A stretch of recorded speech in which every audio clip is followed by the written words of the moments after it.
and welcome to World Insight with me, Ken Wei. The program is coming to you on CGTN. We begin in the Democratic People's Republic of Korea, where Chinese President Xi Jinping wraps up the second and the last day of his first ever state visit to the country, where he has been warmly received by his counterpart, Chairman Kim Jong Un. This year marks the 70th anniversary of the diplomatic ties between China and the DPRK. So what's the significance of this historical visit? And how do China and DPRK ties play into the two countries' international strategies? Before we talk to our panelists, take a look at this.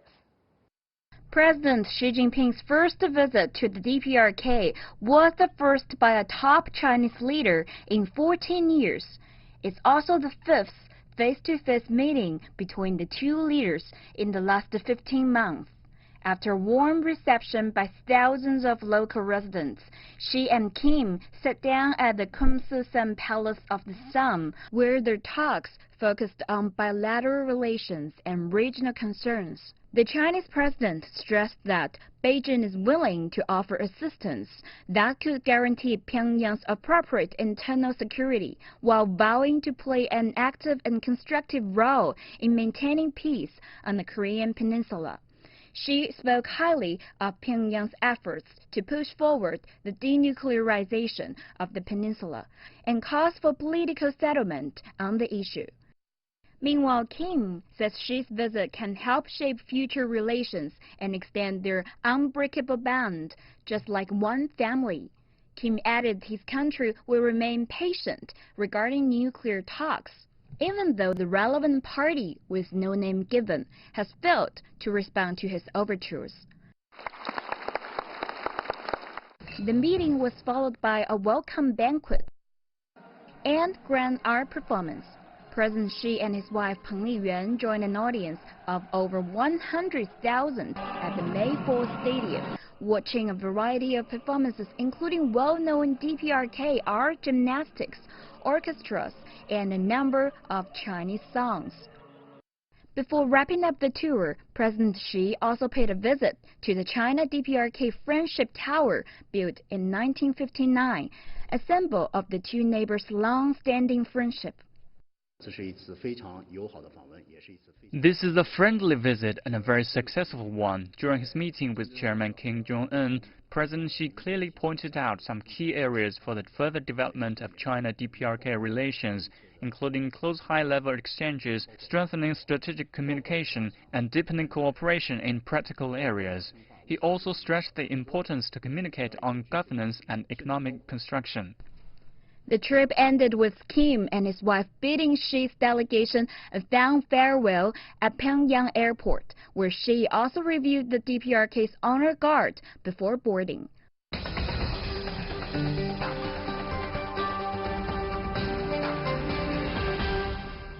For more on Xi Jinping's visit to Pyongyang, in Boston, we have Sun-Young Lee, a Kim Cook Career Foundation professor of Korean Studies at the Fletcher School, Tufts University.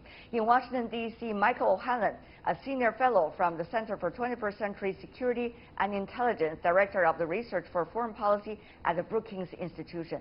Last but not least, in our Beijing studio, Zhao Tong, associate at the Carnegie Tsinghua Center for Global Policy. Gentlemen, welcome to our program. In the long run, Mr. Zhao, how do you think this visit by Chinese President Xi Jinping to DPRK, first time 14 years between the two countries, likely to be recorded about? I think it will be recorded in history as a very important moment for DPRK-China bilateral relationship, which actually started last year when North Korea decided to focus on economic development rather than nuclear development.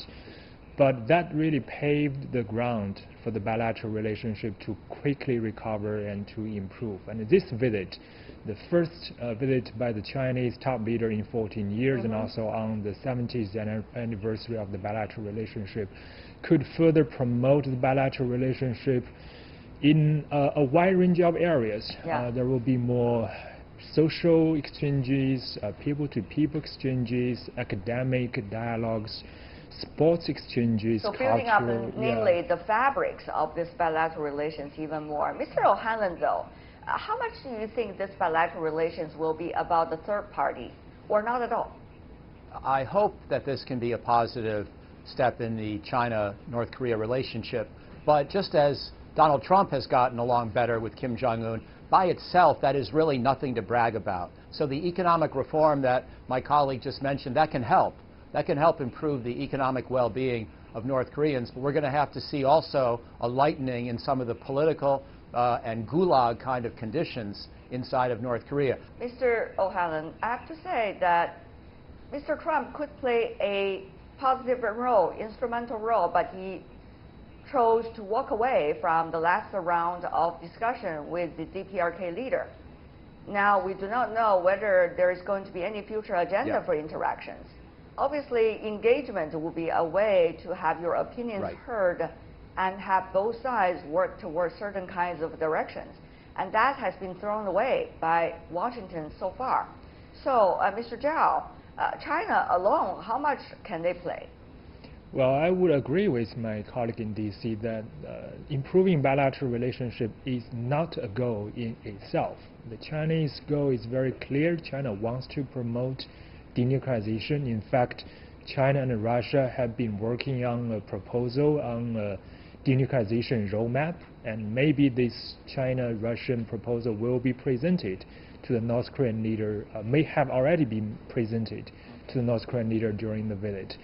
And also, China understands the importance of improving human rights in DPRK. That's why China wants to enhance people-to-people exchange, help North Korea develop not only its economy but also its society. That's helping North Korea coming out of its isolation is the best way to make North Koreans feel safer and therefore impose less restriction on their population. So I think that's we are sharing the same exact goals when we deal with North Korea. Professor Lee, of course, China's relation with the DPRK is much more than just namely the diplomacy of engagement. It was a traditional friendship back 70 years ago, and this is also the year when China established the People's Republic of China. So, Professor Lee, how much do you think China and the DPRK, when they further interact with one another, will be able to push forward, whether it's the reform and economic agenda within the DPRK, and also the possibility of a more open region in Northeast Asia, particularly on the Korean Peninsula? Professor Lee. China-North Korea relations, a very special bilateral relationship forged in blood, actually predates the establishment of the People's Republic 70 years ago. North Korea sent tens of thousands of troops to fight alongside the Chinese Communist Party in the Chinese Civil War between 1941 and 1949. So it's a very special relationship at the same time. And this visit by President Xi is made possible because Kim Jong Un changed his ways in 2018. So it's a gift from the Chinese point of view. At the same time, will China be able to really push Kim Jong Un to introduce genuine reform and opening? Only if China is willing to go beyond subsidization of the North Korean state. Mr. Zhao, may I come back to you as well? Given the fact you heard from the two American guests that the demands coming from the U.S. side could be paramount in terms of what China should do, I should say, I should act, I should provide to the DPRK. Well, the U.S. side has been providing nothing, engaging nothing, I have to say, since the last round of discussion broke down, and also not necessarily provide any kinds of momentum or initiative either. So China will easily be this figure, be blamed by the United States for whatever failure that Washington has failed to achieve. Mr. Zhao. I just want to firstly respond briefly to the comment of American colleague. First of all, China is not simply subsidizing the North Korean nation. There is a Chinese saying, to teach one how to fish is better than giving one fish. So what China is doing, trying to help North Korea set up its domestic system to be able to develop its economy by its own means. As a result, if North Korea is able to become a self-reliant nation, not causing trouble for outside world, I think that's a bless for everyone in this region. And going back to the nuclear issue, as I said, China, during the months when the nuclear negotiation between DPRK and the United States was deadlocked, China and Russia are making real progress to try to resolve a major obstacle for making progress, which is to come to a consensus agreement on what the roadmap for denuclearization should look like. I think similar efforts from other countries in that direction would be encouraged. And China, at a time when neither Washington nor Seoul is able to resume talks with DPRK, is paying a state visit to DPRK and is using its special influence with DPRK to try to jumpstart this talk on denuclearization again. I'm sure denuclearization has been the important topic between President Xi and Chairman Kim, and maybe we will hear more announcements following this summit about more progress. What's interesting, Mr. O'Hanlon, is how Washington will react to that. Will react to that with just some nice words, no action? Or react to that with even harsher words? Or react to that with some real strategic thinking? What do you think, sir? It's a good question. First of all, I commend China for the role it's trying to play, and I agree with you and with some of the other comments this morning, or this show, that in fact we have mostly common goals in regard to North Korea. Beijing and Washington should be natural partners. I think we have to keep the sanctions in place until we see meaningful denuclearization, but that raises your question of what would a meaningful strategy be? What's a fair compromise? And I actually think the Hanoi summit could point the way if the two sides can now start to make real concessions. To me, the basic compromise that we should be envisioning is that North Korea give up its ability to produce nuclear weapons or nuclear materials anywhere and everywhere on its territory. And in exchange, most, if not all, of the UN sanctions can be suspended and then lifted. North Korea can keep some of its weapons for a while. We will keep some of the American sanctions for a while. We won't try to solve the entire problem right away, but we get rid of the production infrastructure verifiably in exchange for a suspension and a lifting of UN sanctions. I think that should be the common strategy. I think it's a fair compromise for everyone. I hope President Xi may recommend that to Kim Jong Un during his visit. How do you see this rather complicated time, shall I say, as Professor Lee and Mr. O'Hanlon analyze about South Korea, analyze about DPRK, and also the U.S. stance? This is an issue and the bilateral relations in an ever-changing region, and certainly some even argue paradigm change time. So how do you see the recent visit by Chinese President Xi to the DPRK, the first time in 14 years? Those numbers are relevant and important in a way in helping us to understand something. What exactly is that thing, Mr. Zhao?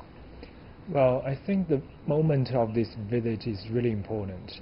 As Mr. O'Hanlon said, the U.S. is talking tough. Well, I agree with Mr. O'Hanlon that there is real room for making an interim deal on denuclearization.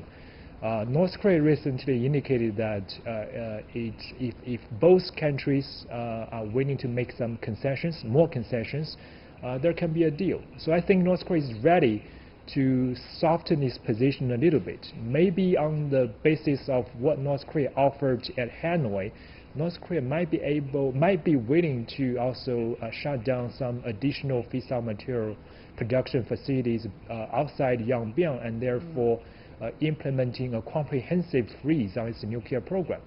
And that could provide a better basis for resuming talks. The problem is, however, DPRK and the United States are not talking to each other. They are posturing strongly and they are talking tough. So the visit by China can provide a gold opportunity For North Korea to say that, okay, I'm now willing to offer more concessions, not because of pressure from the United States, but because of the good proposals and advice from China.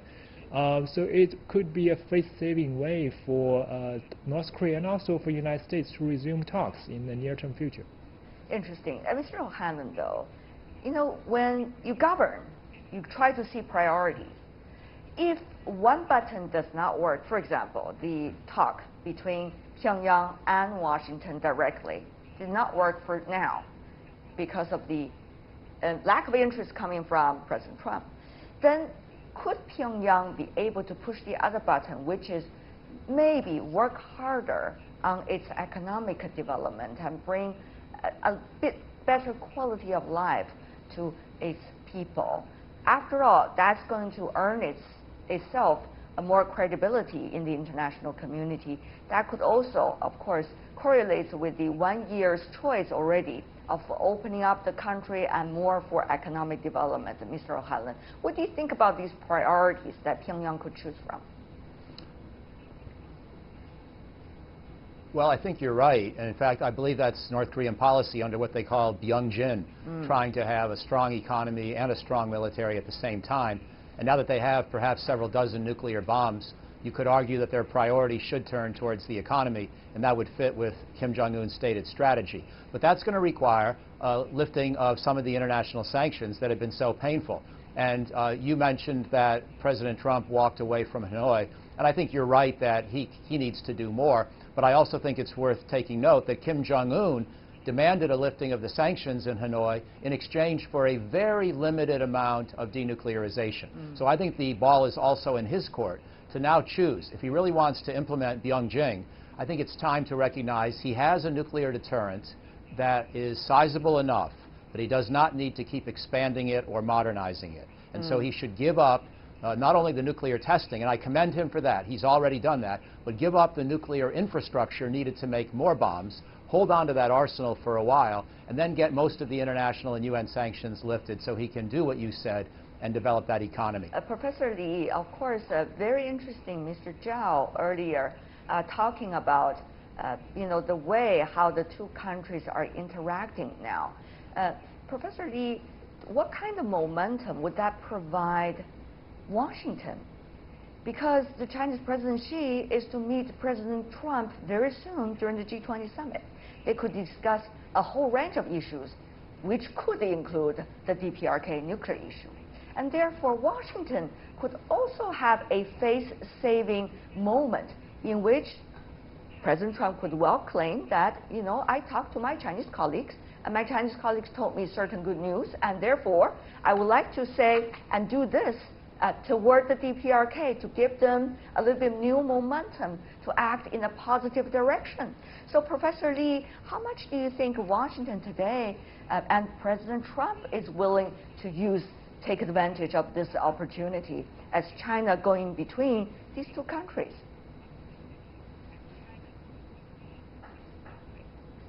Well, Ms. Tian, you've basically laid out what's going to happen next week in Japan at the G20 summit. I don't know what's going to happen, Professor Li. The United States is a bit concerned about recent developments.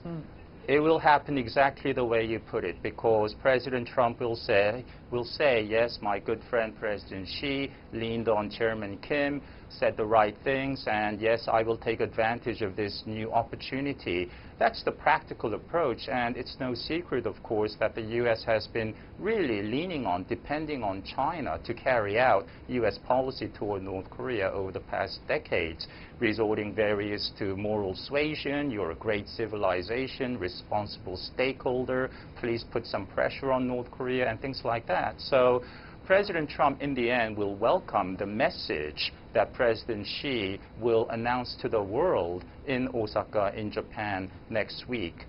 We're almost running out of time, gentlemen. As we discuss, things are also evolving. So before we go, a final sentence or two from every one of you, gentlemen. What do you think should be the kind of directions that all sides can drive the conversation and the interaction going? Let's go with Professor Li first. Professor. Well, if we are able to have an agreement in writing that even approaches the September 19th, 2005 joint statement, or even the 1994 Geneva Accord, at this point that would be progress, because the Singapore Agreement consisted of very terse, short 4 paragraphs. It was very broad and ambiguous. So that would be progress if Trump and Kim were able to put down on ink, on paper, a more detailed agreement sometime this year. We hope that will be the case. Well, nobody knows. Mr. O'Hanlon, your take. Thank you. I'll just reiterate my goal, which I think is the reasonable compromise. The North Koreans hold on to their bombs that they already have produced for now, but they give up, verifiably, all of their production capability nationwide. They stop making more bombs, stop modernizing and testing, and in exchange, the UN sanctions are suspended and then lifted. The American sanctions can stay in place, but the UN sanctions are more critical because that's what impedes China and South Korea and other countries in Asia from interacting economically with the North. So I think that's the right compromise to aim for. Last but not least, Mr. Zhao. Well, I think it's possible that we can achieve some near-term deal. We should strive to prevent North Korea's nuclear capability from further growing and advancing. If that can be achieved soon after these summit meetings, then I think U.S. should seriously consider lifting some sanctions. And then that will make all the previous North Korean efforts to set up special economic zones to produce real results, to improve the living standard of North Korean people. All right, Zhao Tong, Sanyong Lee, Michael O'Hanlon, thank you so much, gentlemen, for joining this discussion. Thank you for your insights.